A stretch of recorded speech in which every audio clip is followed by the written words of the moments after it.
Votre Excellence, Monsieur le Président, nous commençons cette discussion, ce débat avec les étudiants, dont la modératrice sera la directrice de l'Institut des Relations internationales de l'Université de Vilnius, Margarita Šešelgytė. Il est important de dire que votre programme est très chargé ici à Vilnius. On pourrait dire une journée seulement. Mais c'était votre envie d'avoir une discussion avec des étudiants. Nous savons que vous portez une attention très particulière à l'université, aux étudiants. Et j'aimerais souhaiter à tous une discussion fructueuse et intéressante que nous pourrons continuer lors de la cérémonie de la remise du prix. Monsieur le Président, est-ce que vous avez une petite introduction? Je peux prendre la question, plutôt une discussion. Parfait. Quel est le protocole? On garde le masque ou pas quand on... Pas de masque pour vous. On a les bonnes distances. On commence le débat. Alors, je vais parler un petit peu des règles de ce débat. La règle numéro 1. Ceux qui posent la question se lèvent, se présentent, disent son nom, son prénom et où est-ce qu'il étudie.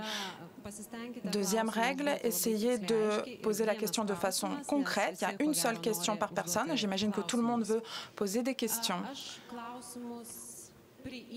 Je vais prendre les questions par secteur. Il y a un micro par secteur, premier, deuxième, troisième secteur. Et j'aimerais aussi vous rappeler que ceux qui regardent le direct, vous pouvez poser des questions par la plateforme slido.com et la quatrième question sera posée par cette plateforme. Voilà les règles.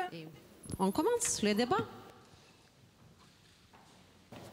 Prêt.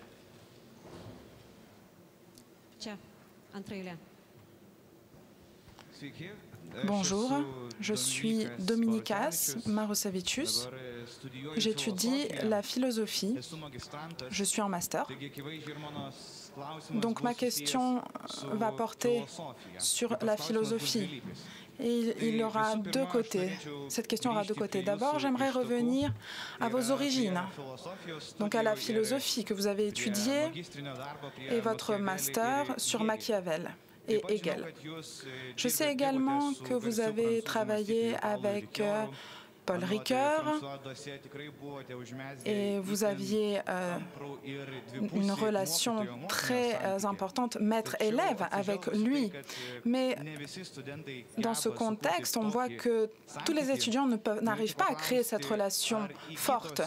Est-ce que, j'aimerais donc savoir, est-ce que quand vous avez étudié la philosophie et quand vous avez écrit votre master, est-ce que cela vous a aidé pour votre carrière d'aujourd'hui? Et d'un autre côté, je dois aussi me rappeler de notre philosophe lituanien Emanuel Levinas, qui en 1967 a travaillé avec Paul Ricoeur à l'université de Nanterre à Paris, et vous aussi, vous avez étudié dans cette université. Est-ce que vous avez aussi rencontré les œuvres de Emanuel Levinas? Est-ce qu'il a influencé votre façon de gérer? Merci beaucoup. D'abord, je vous félicite pour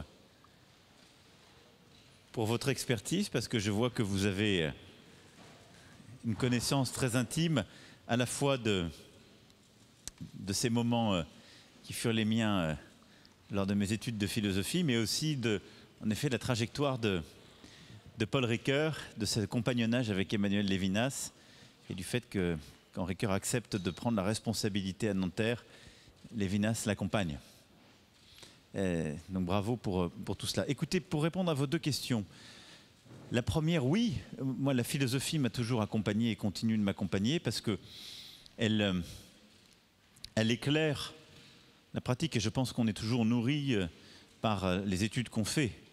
Et donc les lectures, le travail qui a été le mien, alors pas simplement le travail sur l'œuvre de Machiavel, ni même sur la philosophie du droit de Hegel, puisque c'est sur ce sujet-là surtout que j'avais planché, mais plus largement, la nécessité de réfléchir sur son époque, de prendre du recul par rapport à l'action, d'essayer de construire une pensée sur l'époque est quelque chose qui m'a toujours nourri.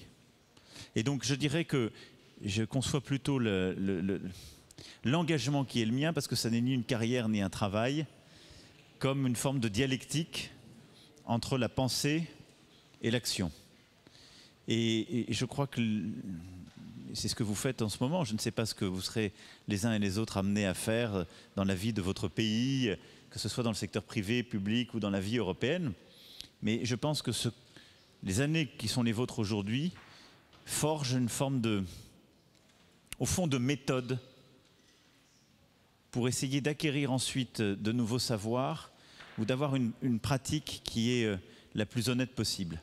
Et moi, la philosophie m'a appris, d'une part, donc les idées, la vie des idées, la construction du savoir, mais je crois aussi, et les deux auteurs que vous avez cités le montrent, une forme de dialectique, de tension permanente entre la pensée et l'action. Parce que c'est ce qu'il y a chez Machiavel, en particulier Le Prince, et même si Hegel peut apparaître comme étant une philosophie parfois plus théorique, quand on regarde la philosophie du droit, elle est empreinte d'une connaissance très intime, à la fois de l'histoire, de la vie des mœurs, et donc de cette tension permanente. Et quand aujourd'hui on essaie de diriger, de prendre des décisions, on est pris dans cette tension permanente. Ni la perfection d'une vie des idées qui se construirait comme un système complet, ni non plus le choix de, en quelque sorte, suivre le cours des choses ou de considérer qu'il y a une immanence qui dit tout et dans laquelle on devrait se confondre. Mais c'est de vivre cette tension entre les idées qu'on porte, auxquelles on croit, et la réalité à laquelle on est confronté. J'ai eu dans ce parcours-là à croiser l'œuvre de Lévinas. J'ai d'ailleurs plusieurs fois fait référence. Et c'est vrai que la pensée d'Emmanuel Lévinas est très originale et qu'elle a beaucoup apporté, je dois dire d'ailleurs, à la pensée, pas simplement à la philosophie, mais sans doute d'ailleurs au dialogue entre la philosophie et la littérature du XXe siècle en France et plus largement dans le monde, parce qu'il a été de ceux qui ont d'abord remis des thématiques qui n'étaient pas au cœur de la philosophie occidentale à ce moment-là, le rapport par exemple au visage, en particulier au visage de l'autre, mais c'est la pensée de l'altérité qui pour moi est la plus forte chez Lévinas, à la fois dans justement cette théorisation du rapport au visage, et je pense qu'il y aurait beaucoup à relire ou à redire, nous qui sommes aujourd'hui masqués et qui en quelque sorte devenons des masques interchangeables, et lui qui disait tant sur le choc du visage de l'autre, mais je pense que Lévinas, c'est une pensée de l'altérité. On y reviendra si on parle d'Europe, parce qu'il y a chez Lévinas aussi cette tension dans comment je construis quelque chose qui est moi, dans ce rapport à un inconnu complet qui est l'autre, en le reconnaissant dans cette altérité, c'est-à-dire y compris ce qu'il y a de radicalement différent dans sa présence, et donc d'admirable. Et donc il y a une pensée de l'amitié, de l'amour et de la confiance qui est unique à cet égard. Voilà, pour ne pas être trop long, les quelques éléments que je peux apporter en réponse à votre question. Merci.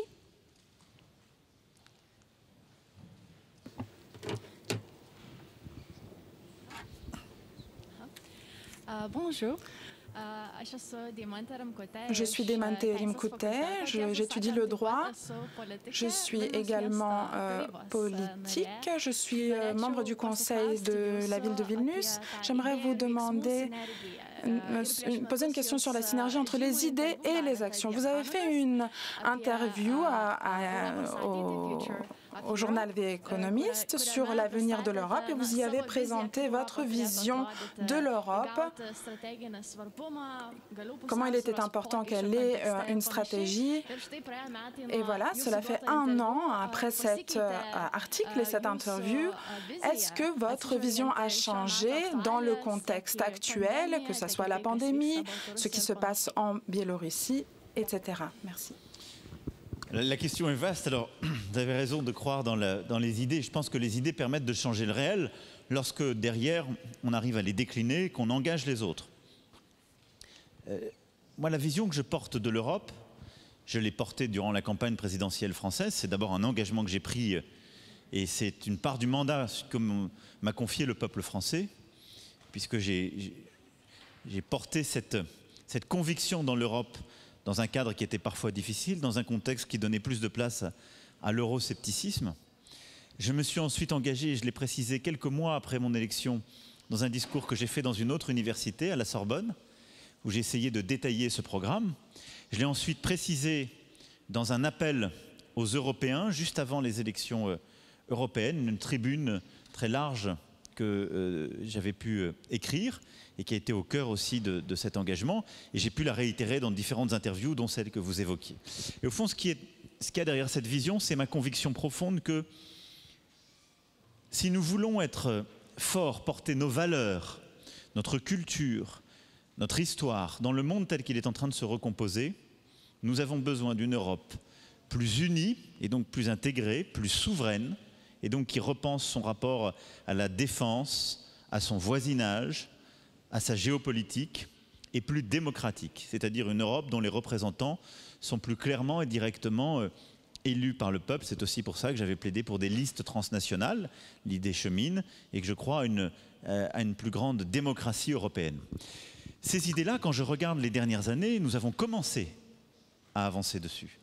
Une Europe plus intégrée, c'est ce que nous avons commencé à faire avec l'idée d'un budget européen, d'abord en franco-allemand plus largement, ensuite avec l'idée d'une relance qui passe par la mutualisation de nos dettes pour des investissements futurs et des transferts pour investir dans les secteurs les plus stratégiques et les régions qui en ont le plus besoin.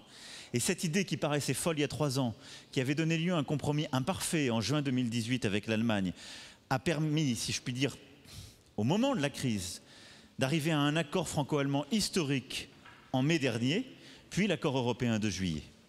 Et donc, je ne veux pas être trop long, mais on a avancé énormément sur le chemin d'une plus grande intégration et ambition européenne, parce que la crise aussi nous a poussés, mais parce qu'il y a eu la volonté de penser ce qu'était cette intégration, de voir l'opportunité pour chacun et de dire notre Europe a besoin de plus d'investissements dans l'avenir, de plus de mutualisation et de solidarité, et donc de transfert.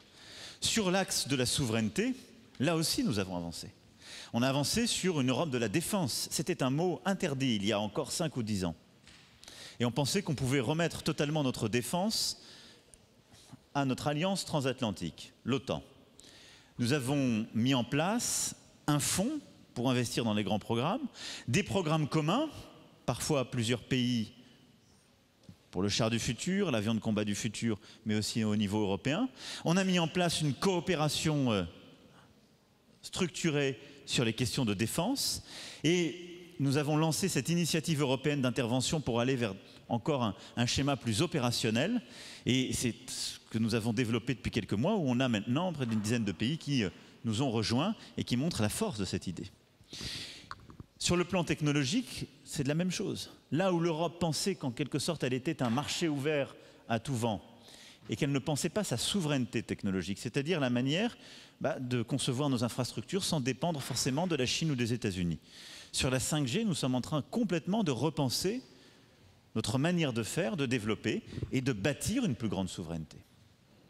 Sur la question démocratique, nous l'avons poussé lors des élections européennes. On a, je crois, aujourd'hui un Parlement européen plus démocratique qu'hier parce qu'il est moins à la main de quelques partis, beaucoup plus ouvert. Il montre d'ailleurs sa vitalité. Et vraiment, je veux saluer son rôle aujourd'hui. Et on doit cheminer sur je dirais, cette proposition des listes transnationales pour améliorer ce sujet. Et la conférence sur le futur de l'Europe est pour moi un des lieux où on doit penser cette plus grand esprit démocratique au sein de l'idée européenne. Et donc, pour moi, on a énormément cheminé sur cet agenda et énormément progressé durant les 3 années qui viennent de s'écouler. Alors, est-ce que le Covid change cette approche ou cette stratégie? Au contraire. Enfin, je dirais, il ne la change pas, il la renforce. L'épidémie nous a montré que nous avons besoin de beaucoup plus d'intégration. Et au fond, l'Europe a réussi sur beaucoup de plans, je vais y revenir, mais elle a été en retard sur la libre circulation et la coordination sanitaire. Elle l'a été sur la première vague, elle l'est encore sur la deuxième. Nous tardons et nous peinons à avoir un texte de coordination. Parce que ça n'est pas une compétence commune, parce que la défiance renaît dès que la peur est là.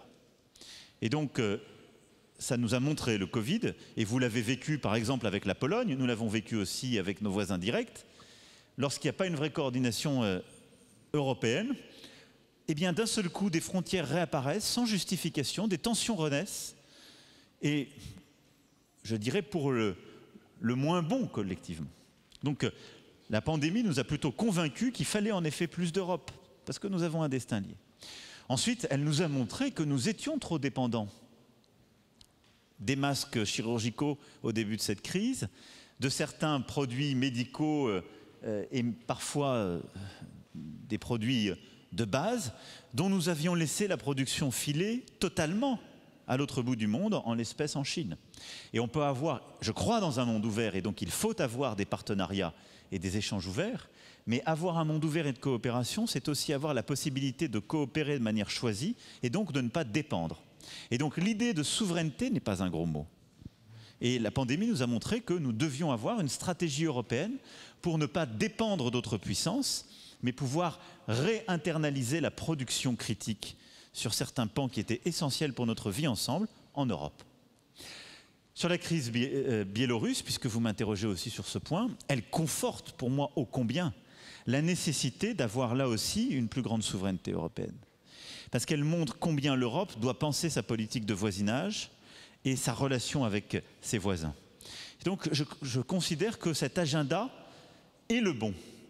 Maintenant, parfois nous sommes trop lents à réaliser les choses, mais quand je regarde honnêtement les 2-3 dernières années, nous avons avancé comme nous n'avions pas avancé depuis parfois des décennies au niveau européen. Il faut maintenant qu'on rentre dans les travaux pratiques sur le plan de relance, qu'on aille beaucoup plus vite sur les éléments de souveraineté technologique, et je crois qu'on aille beaucoup plus vite sur les éléments de souveraineté et de vie démocratique qui sont liés, en particulier dans la région. C'est aussi pour ça que l'initiative que nous signons avec la Lituanie et la Lettonie est au cœur de ce couple, si je puis dire, souveraineté-démocratie, puisque nous signons une feuille de route commune, une initiative pour défendre nos démocraties, lutter contre les intrusions de puissances extérieures dans nos processus électoraux et lutter contre la désinformation qui serait liée à des puissances extérieures. Vous avez vécu, nous avons vécu des intrusions dans nos vies démocratiques poussées, qui par la Russie, qui par la Chine ou d'autres puissances. Cela vient nous affaiblir sur le plan de notre souveraineté, c'est-à-dire la capacité de nos peuples à décider pour eux-mêmes, mais aussi sur le plan de notre vie démocratique. Avoir une Europe plus souveraine, plus démocratique, passe par le renforcement de sa capacité d'action, c'est-à-dire construire ensemble les capacités technologiques, mais aussi d'intervention pour stopper ces intrusions. Donc voilà, très rapidement brossé, à la fois la stratégie que je porte pour l'Europe, plus unie et intégrée, plus souveraine et plus démocratique, les quelques réalisations qu'on a pu faire et la conviction que cet agenda est sans doute aujourd'hui plus encore qu'hier d'actualité. Merci à Monsieur le Président. C'est des questions très vastes. Il faut plutôt faire des cours si on veut répondre à des questions comme ça. Donc je demande aux gens d'être plus précis sur leurs questions. Et en même temps, vous me demandez d'être plus court dans mes réponses. J'ai compris.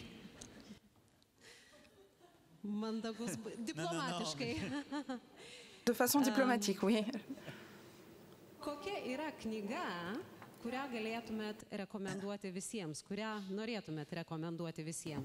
Quel serait le livre que vous voudriez recommander à tous? Est-ce qu'il y a un tel livre? Alors, si c'est un livre de cœur et qui fait le pont, c'est l'un de ceux que j'ai offert hier à votre président. Je pense que La promesse de l'aube de Romain Gary est un livre qui, pour à la fois, pas seulement l'amitié entre nos deux peuples, nos deux pays, mais qui est aussi une formidable pièce de la littérature française. Et elle dit beaucoup d'un destin européen. Oui. Justement de la Lituanie en passant par la Pologne jusqu'à la France et d'un XXe siècle tourmenté. Et je pense au-delà du fait que c'est une formidable œuvre littéraire, et celle d'un auteur qui m'est cher, elle dit aussi beaucoup de ce que l'histoire peut redevenir tragique en Europe. Et pour votre génération qui n'a pas connu la guerre, à proprement parler sur ces terres, même si vous voyez le risque à vos frontières, et je pense que ce qui est en train d'être vécu par la Biélorussie, je le sais ô combien, marque votre génération. et montre que d'abord la liberté est précaire, que la démocratie est toujours précaire. Mais relire des auteurs du XXe siècle nous le montre, je dirais, de manière encore parfois plus vivace. Donc ce serait le livre. Merci.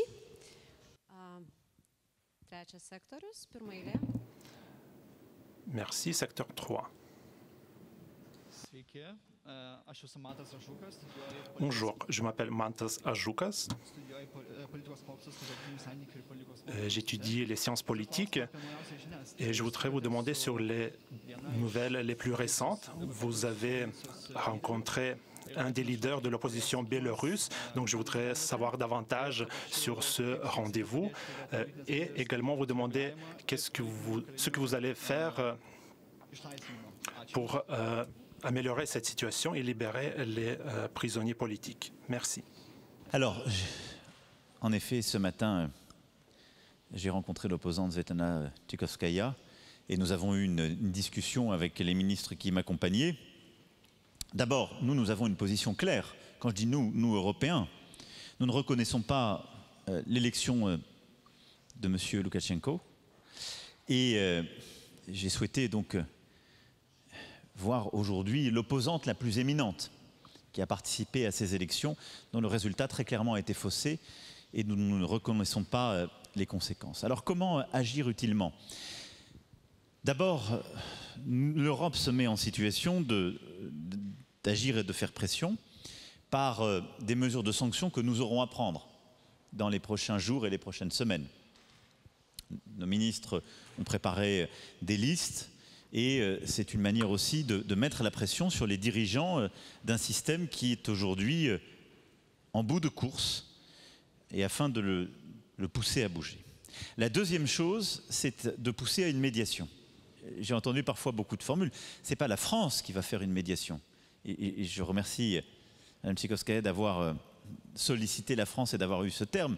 C'est vraisemblablement à l'OSCE de mener cette médiation. Par contre, ce que nous souhaitons faire, et nous avons, avec la chancelière Merkel et le président Michel, dès le mois d'août, œuvré en ce sens, c'est pousser la Biélorussie à accepter la médiation de l'OSCE.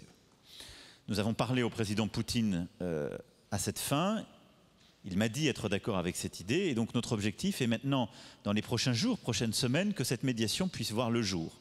Pourquoi? Parce que ce dont la Biélorussie a besoin, c'est d'un processus par lequel une transition se fera de manière pacifique, qui permettra de reconnaître toutes les composantes de la société civile, d'arriver à la libération des personnes qui sont en prison parce qu'elles sont engagées politiquement, et de réavoir des élections dans un cadre libre sous surveillance internationale. Ça, c'est l'objectif que nous poursuivons.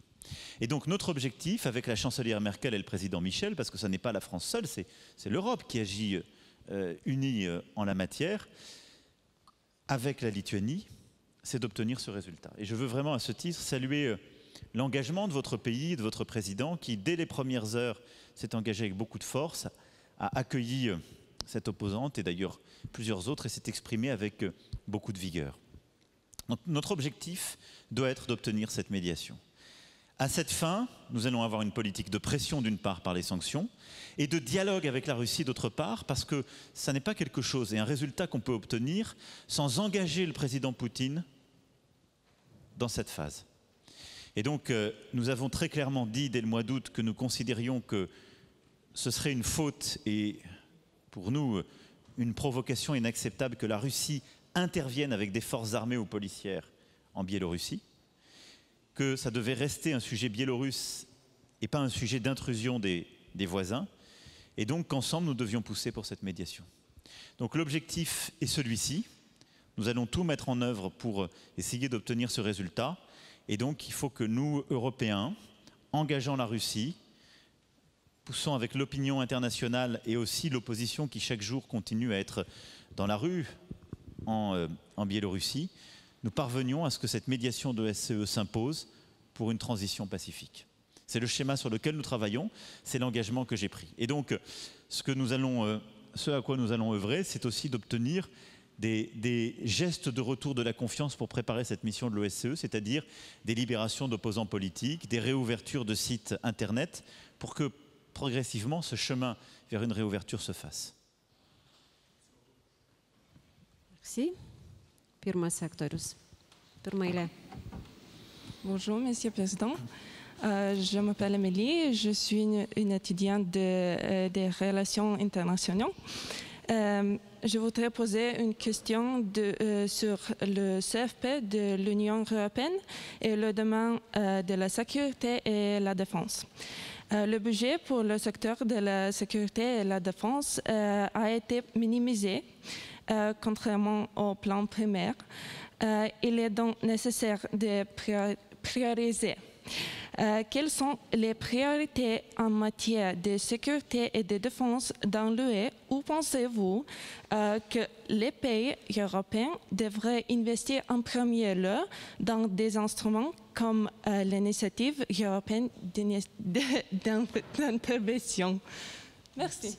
Merci, bravo d'abord pour votre question en français. Merci beaucoup de ce signe d'amitié. D'abord, je voudrais peut-être apporter une précision. Par rapport aux propositions initiales de la Commission, la copie finale a une baisse, mais le budget d'ensemble, en particulier et aussi pour la défense, augmente par rapport au budget précédent. C'est toujours important de le rappeler parce qu'après, on compare des choses. On a un budget plus un plan de relance. Quand on regarde le tout, jamais l'Europe n'a autant investi pour elle-même. C'est plus qu'un doublement sur les 3-4 années qui viennent. Mais même si je ne prenais que le budget par rapport à la période précédente, nous augmentons sur la défense et la sécurité commune. Il n'est simplement pas aussi ambitieux que ce qui était initialement proposé par la Commission, mais qui, comme vous le savez, avait une copie pour le strict budget qui n'était pas acceptée par les États les plus frugaux et même par la majorité des États. Donc ça, c'est le point. Il y a plus d'ambition européenne pour la défense dans notre budget qu'il n'y avait avant. Alors ensuite, notre politique de la défense, nous en avons besoin pour nous-mêmes. Elle s'inscrit dans l'OTAN, mais elle doit renforcer un pilier européen de l'OTAN. Pourquoi? Parce que, on y reviendra peut-être dans vos questions sur ce sujet qui, je le sais, est très sensible ici, parce que nous devons protéger nos propres frontières et nous protéger par rapport à notre voisinage. Ça passe par un engagement de chaque État à investir davantage dans, dans sa défense. C'est ce que nous avons fait.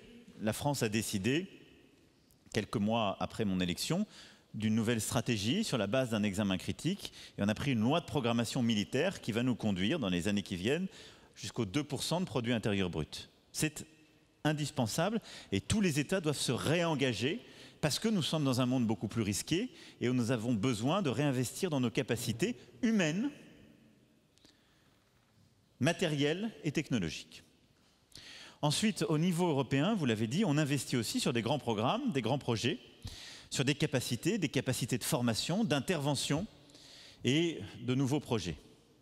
Et en plus du budget européen, nous avons lancé des initiatives qui aujourd'hui rassemblent une partie des États membres, en particulier l'initiative européenne d'intervention. Je pense que tout ça sont des éléments très complémentaires, ce qu'on fait au niveau national, ce qu'on fait dans nos coopérations à quelques-uns de manière beaucoup plus intégrée et beaucoup plus opérationnelle, et ce qu'on fait au niveau européen qui doit nous aider à pousser les grands programmes ensemble, à avoir une culture commune, c'est le but de l'initiative européenne d'intervention, mais à avoir aussi un fonds pour pousser nos grands projets, nos capacités communes.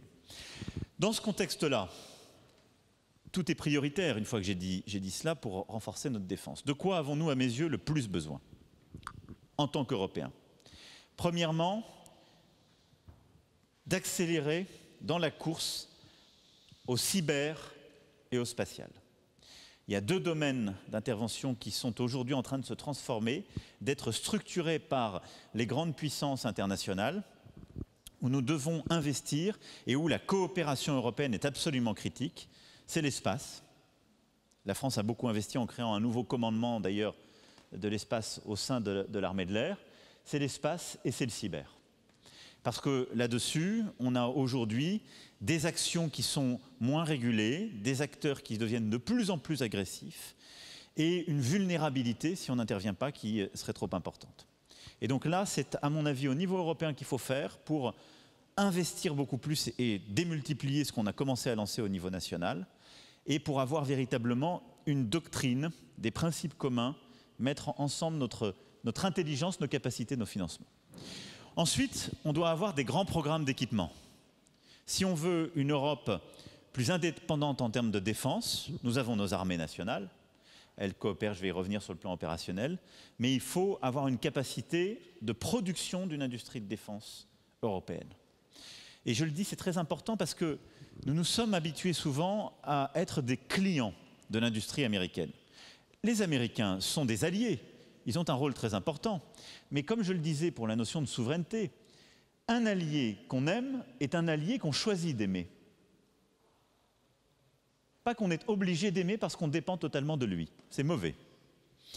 Or, si nous dépendons exclusivement ou totalement d'équipements américains, nous n'avons pas la liberté de notre politique internationale. Et aussi vrai qu'il y a une extraterritorialité du dollar sur les sujets financiers, nous nous sommes mis sur beaucoup de sujets, certains pays plus que d'autres, dans une forme de renoncement à notre indépendance stratégique en dépendant trop du matériel de défense américain. Et donc, il nous faut rebâtir sur tous les secteurs clés une autonomie de production européenne. C'est le seul moyen de ne pas dépendre des règles ITAR américaines et d'avoir une autonomie stratégique, c'est-à-dire de choisir qui sont nos amis, nos ennemis. Ce ne sont pas forcément les mêmes. Donc là-dessus, nous avons commencé à lancer des grands programmes. Je pense que l'Europe doit s'engager beaucoup plus sur la construction des chars, d'avions de combat et autres, parce qu'il y a trop de modèles européens. Il y a une concurrence intra-européenne beaucoup trop forte pour un marché qui est pourtant de taille critique, alors que les Américains, généralement, ont un produit pour leur marché fédéral et viennent plutôt chercher en Europe des marchés secondaires. Nous, on doit acheter plus européen et normaliser nos productions pour avoir, justement, par type de grand armement, un modèle. Et puis ensuite, il y a les questions plus opérationnelles sur lesquelles nous devons renforcer notre coopération. Avoir une défense européenne, c'est nous mettre en capacité d'agir ensemble. Alors on a pour ça une pratique formidable qui est l'OTAN. L'OTAN nous a appris l'interopérabilité. C'est une de ses grandes forces. J'ai pu critiquer l'OTAN, je pourrais revenir si vous le voulez, sur des questions d'incohérence géopolitique aujourd'hui, qui continue d'ailleurs à être tout aussi vrai que quand je l'ai dit il y a maintenant près d'un an. Mais l'OTAN a une force, un acquis, qui est l'interopérabilité.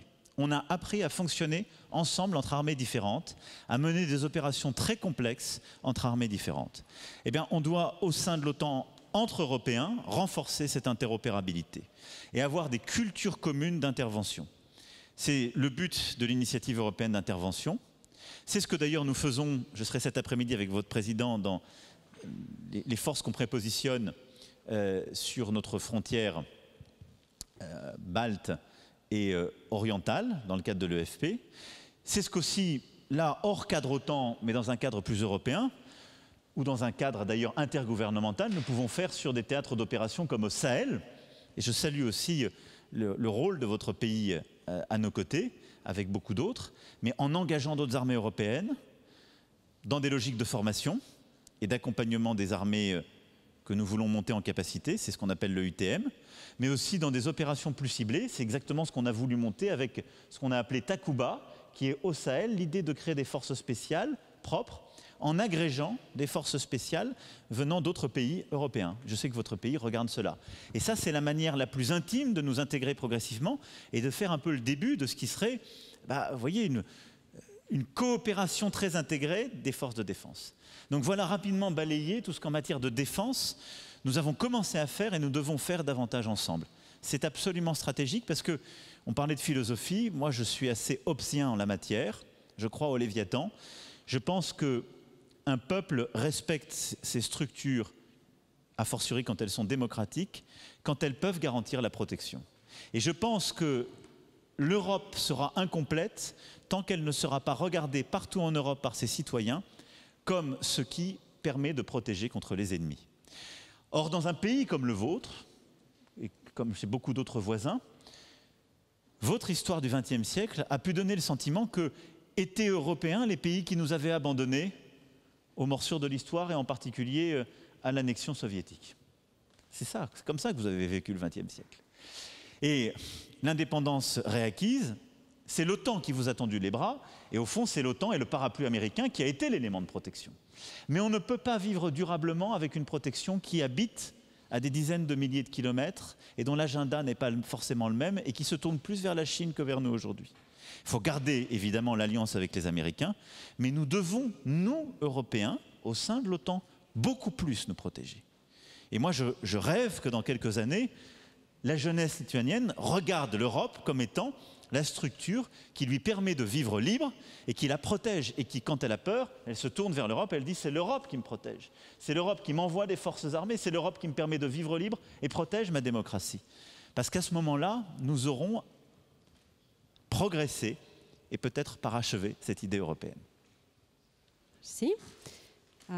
Antras sektorius, pirma eilė. Bonjour, Monsieur le Président. Je m'appelle Gabriela Forgeron. Je suis franco-lituanienne. Mon père est français. Il vient de Bayonne, alors enchanté. Bienvenue en Lituanie. Alors, je fais le master. Je suis à l'année dernière. J'étudie linguistique générale. Et j'ai une question pour vous. Alors, parlant de l'éducation, aujourd'hui, la majorité des investissements sont faits pour les recherches scientifiques, le centre et nouvelles technologies. Et pour ce qui concerne les sciences humaines, ils sont sous-estimés. Souvent, on peut entendre qu'on n'a pas besoin de philosophes, historiens, philologues. Alors, ma question, vous avez eu un diplôme de philosophie. Quelle valeur verriez-vous de sciences humaines et que pensez-vous de l'avenir de l'Union européenne ou peut-être mondiale? Comment nous devons équilibrer cette perspective, pas seulement celle de la technologie? Merci. Merci. Vous avez parfaitement raison. D'abord, nous devons, même dans ces périodes difficiles, y compris, et à commencer par ces périodes difficiles, investir dans notre enseignement supérieur et notre recherche. Nous sommes en train de le faire en France. Nous avons nous-mêmes un enseignement supérieur, une recherche qui est sous-dotée. On est en train de passer une loi historique. La période fait qu'on en parle très peu, même en France, mais qui change profondément les règles d'organisation de notre enseignement supérieur et de notre recherche, garde ce qui est une force en France avec des organismes très forts, avec des structures justement qui sont puissantes, mais améliore le modèle, la gestion des carrières, essaie d'améliorer l'attractivité, quels que soient d'ailleurs les secteurs, mais surtout va massivement réinvestir dans notre enseignement supérieur et des recherches pour les prochaines années. Donc, j'y crois, ce ne sont pas des mots, nous sommes en train de le faire en France. En la matière, moi je n'ai jamais fait de distinguo entre les sciences humaines et les sciences dures, ni entre la recherche fondamentale ou la recherche technologique, qui seraient en quelque sorte les deux summa divisio qu'il y a implicitement dans votre question. Le monde dans lequel on vit, qui est un monde d'accélération et de complexité croissante, d'ailleurs, démontre exactement le contraire. Pour gérer une pandémie, on a besoin d'épidémiologistes, de médecins cliniciens. Les épidémiologistes, on pourrait dire, c'est la science dure. Les médecins cliniciens qui vont s'occuper, c'est l'entre-deux. Parce que ça n'est pas que de la recherche ni de la science dure, ce ne sont pas que des biologistes, ce sont des gens qui ont fait biologie et médecine, qui savent comment le patient répond au traitement et qui sont dans un domaine qui est entre la science dure et l'empirique de la clinique. Mais vous avez aussi besoin de sociologues, d'historiens, de psychologues et cognitivistes, parce que, et nous l'avons tous vécu dans nos pays, la réaction d'un peuple ou d'une foule à la peur fait partie de la manière de gérer une pandémie. Si vous ne traitez la pandémie qu'avec des épidémiologistes ou des spécialistes de la vaccination ou des virologues, vous n'arrivez pas à la régler. Et donc, la complexité, elle crée l'interdisciplinarité. On parle de l'Internet des objets. L'Internet des objets, c'est un sujet de hardware. Pour que ça marche, il faut développer de la 5G. Ceux qui ont cru que c'était plus bon pour l'Europe se trompent, pour remettre de la technologie, de la recherche appliquée, redévelopper, du software, des mathématiques, et donc pas simplement du technologique, mais de la science fondamentale, de l'anthropologie et de l'éthique, parce que l'Internet des objets va venir bousculer notre vie complète, rentrer dans notre intimité, et il va falloir mettre des limites éthiques. Où est notre vie privée, comment je veux réguler les choses, etc. Tout ça pour vous montrer que je suis profondément convaincu que si on suit un biais qui n'est que technologique ou qui n'est que science dure, on se trompe profondément. Donc, nous, ce que nous sommes en train de faire en France, c'est de réinvestir et de réinvestir sur tous les secteurs et d'essayer au maximum de développer aussi des formes légères de coopération entre les disciplines. Et ce que nous devons faire au niveau européen, c'est exactement cela. L'Europe a des vrais succès en termes de recherche. les programmes européens de recherche et développement, PCRD, la capacité que l'Europe a eue à mener des grands projets de recherche sont objectivement à mettre à notre actif. Un, nous ne devons pas laisser fragiliser le budget de la recherche. Et donc, dans nos plans de relance, il y a cette volonté de couvrir tous les sujets. Deux, nous devons être vigilants au niveau européen pour que les sciences humaines soient préservées. Et donc, je partage l'implicite de votre question. Elles sont aussi importantes que les sciences dures. Trois, nous devons maintenant simplifier nos programmes. C'est-à-dire on a besoin de structures plus souples sur les choses. Et donc, avoir à la fois des financements longs, parce que la recherche a besoin de temps long pour mener des études qui ne sont pas forcément de la recherche finalisée, mais elle a besoin aussi de structures plus souples et de moins de bureaucratie. Et ça, c'est là-dessus qu'on doit avancer sur le sujet européen. Voilà, rapidement brossé, votre question était vaste aussi, mais comment je vois les choses? Troisième secteur, deuxième rang.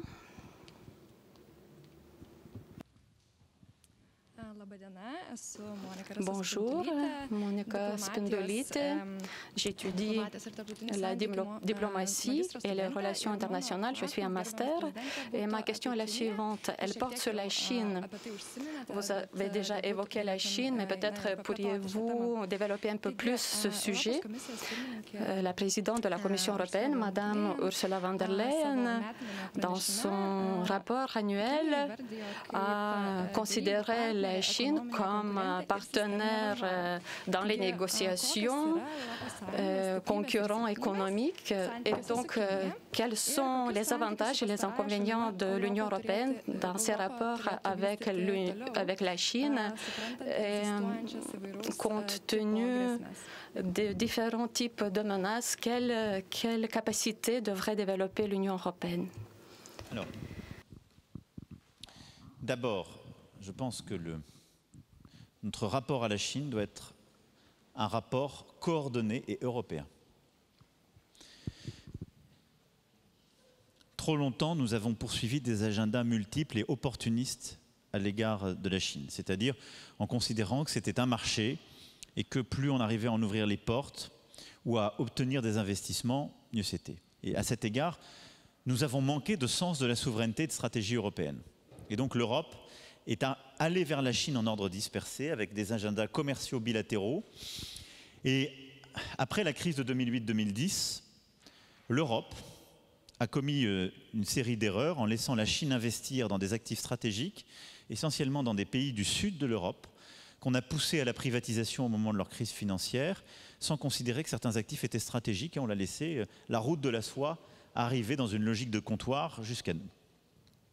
Premier élément, si on croit à l'Europe souveraine, on croit à l'Europe souveraine vis-à-vis des autres grandes puissances. Ça veut dire une Europe unie dans sa relation avec la Chine. Moi, je le plaide depuis le premier jour et j'en ai apporté les preuves tangibles. Lors de la visite d'État du président Xi Jinping à Paris, j'ai invité la chancelière Merkel et à l'époque le président Juncker. C'était la première fois qu'on faisait ça.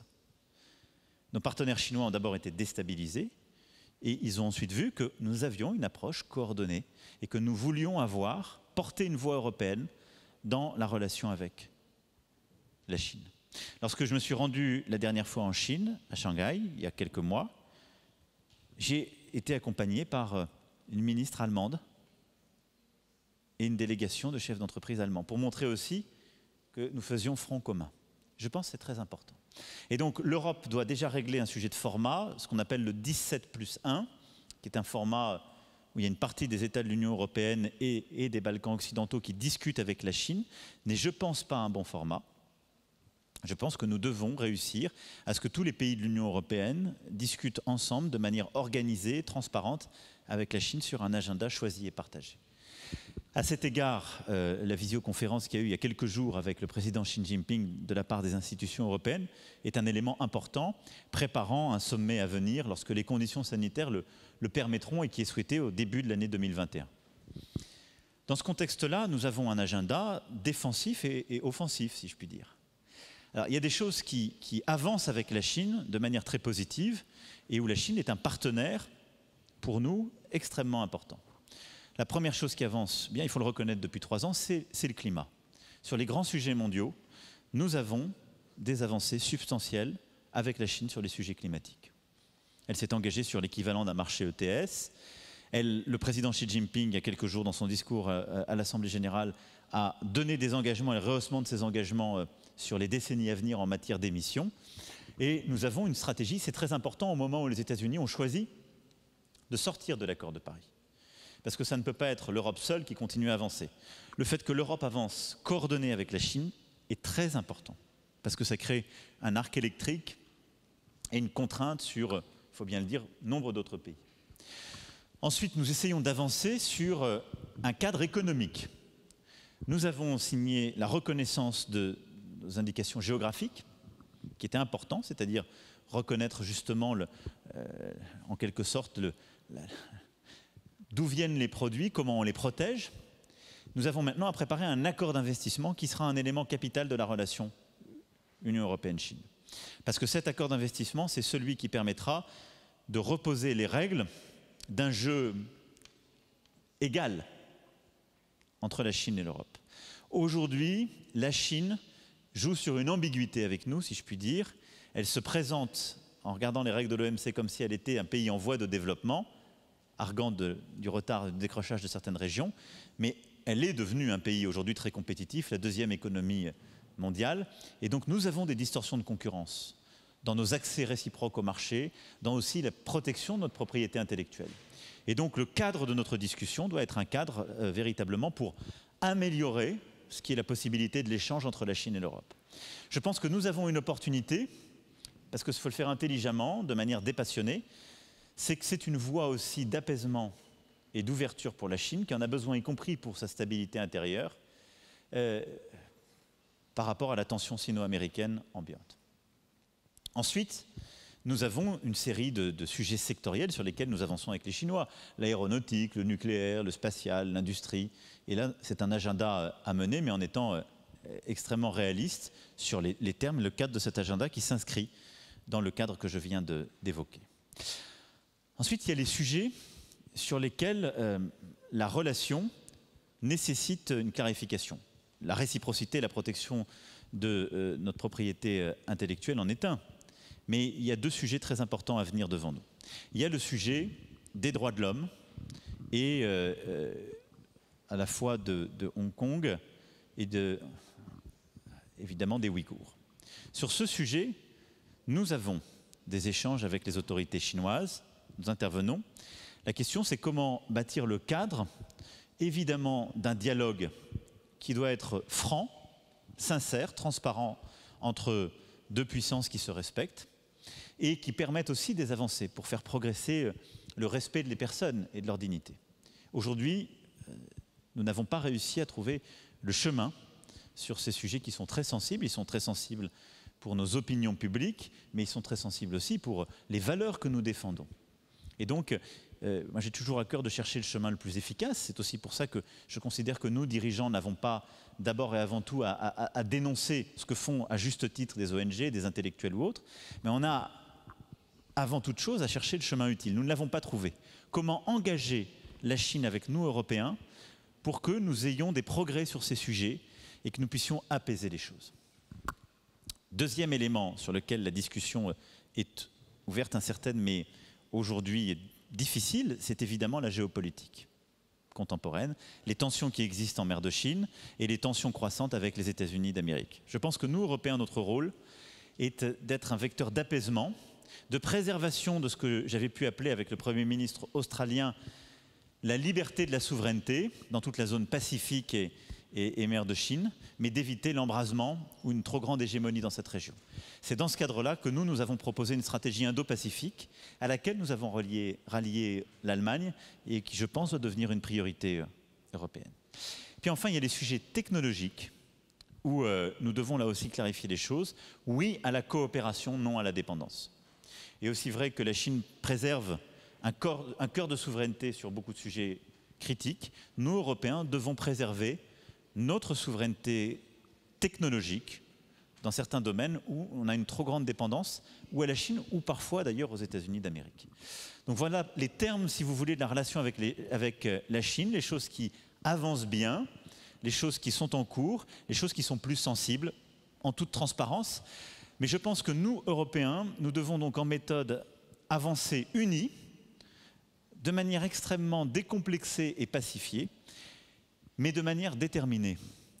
Parce que nous ne pouvons pas accepter de vivre dans un monde qui serait structuré par un duopole, Chine-États-Unis.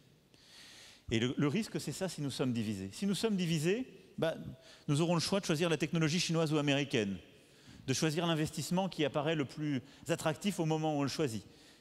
Et donc, nous serons les vassaux ou de l'un ou de l'autre avec des incohérences. Parce qu'au sein de l'Union européenne, les mêmes qui vous disent « j'achète la technologie chinoise, je m'ouvre à la 5G » sont les mêmes qui sont atlantistes quand ils ont besoin de défense.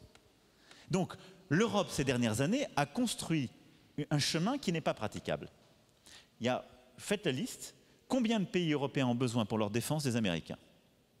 Et combien de ces mêmes pays ont choisi technologiquement la 5G chinoise? Et vous aurez la recette du désastre. Parce que ce sont des pays qui ont, l'air de rien, progressivement, choisi de ne plus être souverains le jour où il y aura une tension sino-américaine. Nous croyons qu'on peut être souverain, c'est-à-dire européen, et avoir notre voix sur ces sujets. C'est essentiel parce que l'Europe, c'est une histoire, des valeurs, des principes qui sont les nôtres, qui ne sont pas tout à fait, même si ce sont nos alliés, ceux des Américains, on a le même goût pour la liberté, mais nous n'avons pas les mêmes préférences pour l'égalité, la solidarité. Nous n'avons pas toujours les mêmes intérêts stratégiques, et donc nous ne pouvons pas être totalement dépendants des Américains. Et évidemment, nos valeurs, notre histoire, ne sont pas les mêmes que ceux des Chinois. Et donc je pense qu'il est très important dans ce cadre-là, et c'est ce qui pour moi structure notre stratégie à l'égard de la Chine, c'est encore une fois l'indépendance, l'autonomie stratégique de l'Europe, la nécessité de ne dépendre ni de la Chine ni des États-Unis, même si nous avons une alliance stratégique avec les États-Unis, et donc de bâtir ce chemin qui fera de nous le troisième pôle qui structure la mondialisation. Je pense que c'est notre responsabilité pour nous-mêmes, mais c'est aussi notre responsabilité pour la paix du monde. Parce que si c'est ce duopole qui structure les choses, ce sera un duopole de tension. Si l'Europe est au milieu avec des règles de son indépendance, nous pouvons avancer. Ačiū prezidente. Dėja, mūsų laikas labai bėga, todėl ko gero vietos užteks tik tai vienam klausimui. Notre temps est compté, donc on a juste une question brève avec une réponse brève ou peut-être deux. Sveiki, esu Justas Kvedaravičius, studijuoju fiziką fizikos fakultete ir esu universiteto studentų atstovybės prezidentas. Jūs tikriausiai neprieštarausite, jog Je suis le président des étudiants de l'université. Les étudiants peuvent s'engager sur beaucoup de sujets. Aujourd'hui, il y a beaucoup de différentes sortes de leadership, mais vous connaissez sûrement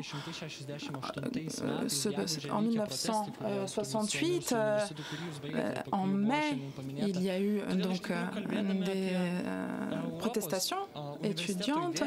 Quand on pense à la vision d'une université européenne, quel est le rôle des étudiants dans la création de cette université européenne et dans cette idée ?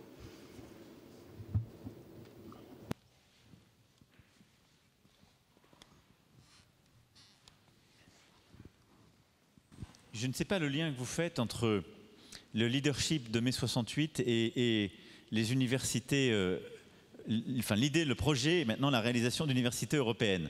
Je ne suis pas sûr d'avoir parfaitement saisi ce lien, mais peut-être qu'on va inventer ensemble de nouvelles choses. En tout cas, le rôle des étudiants est central et c'est aussi pour ça qu'on a proposé cette idée, que je l'ai voulu dans le discours de la Sorbonne et que nous avons d'ailleurs commencé à le réaliser. Je pense que c'est une des idées les plus structurantes et une des réalisations les plus structurantes des dernières années. Quand on regarde, et c'est un peu la réflexion qu'on avait quand on a préparé notre projet européen, une des réalisations les plus concrètes de l'Europe durant les dernières décennies, c'est Erasmus. Parce qu'Erasmus, c'est ce qui fait vivre ce qui a fait vivre à des millions de jeunes et ce qui fait vivre aujourd'hui l'expérience européenne. Se retrouver comme ça pendant une année dans un autre pays, une autre ville, avec des étudiants venant d'un peu partout en Europe. Et les étudiants ont joué ce rôle central d'une espèce de diaspora permanente et de capacité à se nourrir les uns les autres. Mais ce qu'on trouvait, c'est qu'il manquait au fond une forme d'unité de lieu. C'est-à-dire, où était l'université européenne? Elle était un peu chez chacun et au fond nulle part. Et je pense que l'Europe, elle a besoin de lieux. Elle a besoin de figures, mais elle a besoin de lieux. Et donc, en effet, ce qu'on a proposé, c'est ce projet d'université européenne qui est de dire, des universités se mettent ensemble et elles construisent un parcours par semestre où tous les étudiants passeront d'une université à l'autre. Et en quelque sorte, elles créent un lieu qui certes est diffracté, mais qui est 4-5 lieux européens qu'on a en partage et qui fait qu'on crée une université européenne ensemble. Une vraie université européenne. Et je crois que ça correspond d'ailleurs très bien à ce qu'est l'idée même de l'Europe, de notre Europe depuis 70 ans, qui n'est pas une idée hégémonique, mais de partage comme ça de lieux. Moi j'y tiens énormément.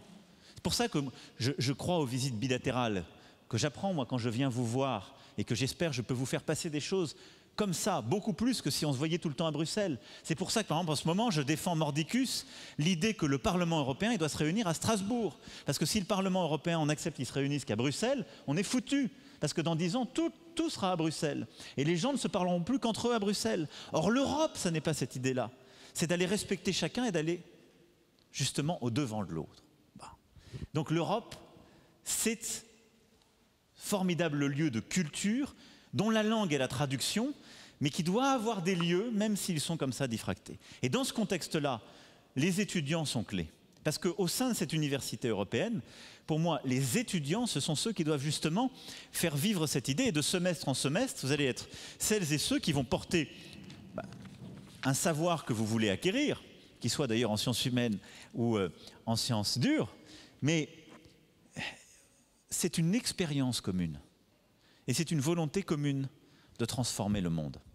Et donc pour moi, dans cette idée d'université européenne, il y a 1, le lieu, 2, le projet académique d'enseignement et de recherche entre plusieurs universités qui apprennent les unes les autres, parce qu'elles construisent précisément un parcours de savoir commun. Et 3, il y a les étudiants.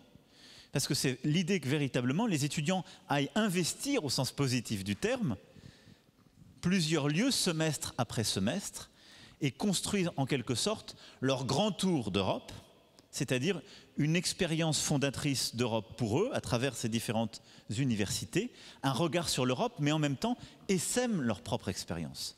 Vous, comme étudiant, vous avez une expérience. Vous avez une sensibilité à la géopolitique qui n'est pas la même qu'un étudiant espagnol ou français. Vous avez un rapport à la liberté qui n'est pas le même. Vos parents ont vécu des choses différentes des parents des étudiants aujourd'hui. Et ça, c'est un trésor pour nous.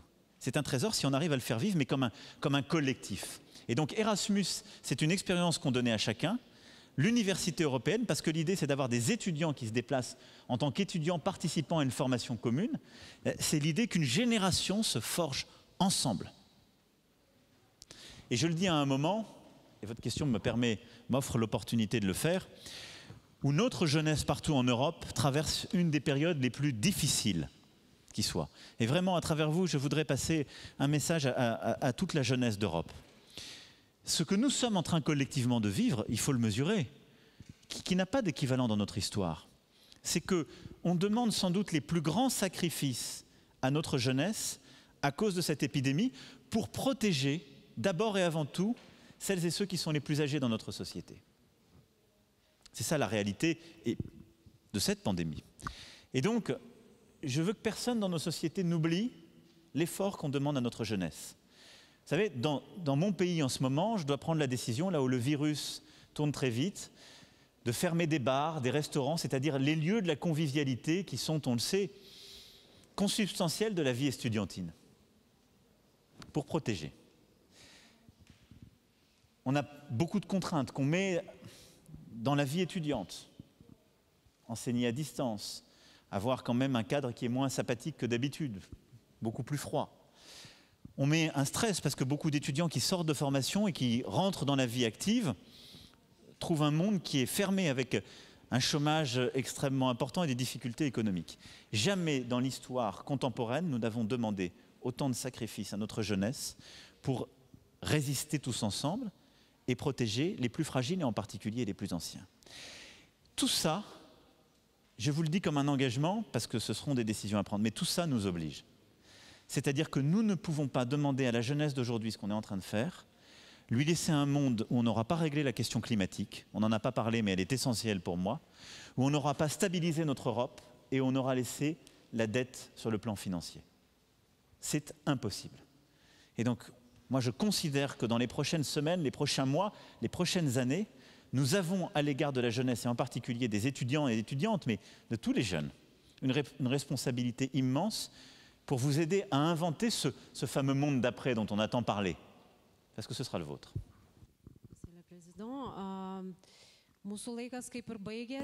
notre temps se termine. Bien sûr, il y a beaucoup de questions. Je comprends que c'est très intéressant de discuter avec le président, mais malheureusement, une cérémonie nous attend et le Sénat de l'Université de Vilnius attend également Monsieur le Président et voudrait lui remettre le titre de docteur honoris causa.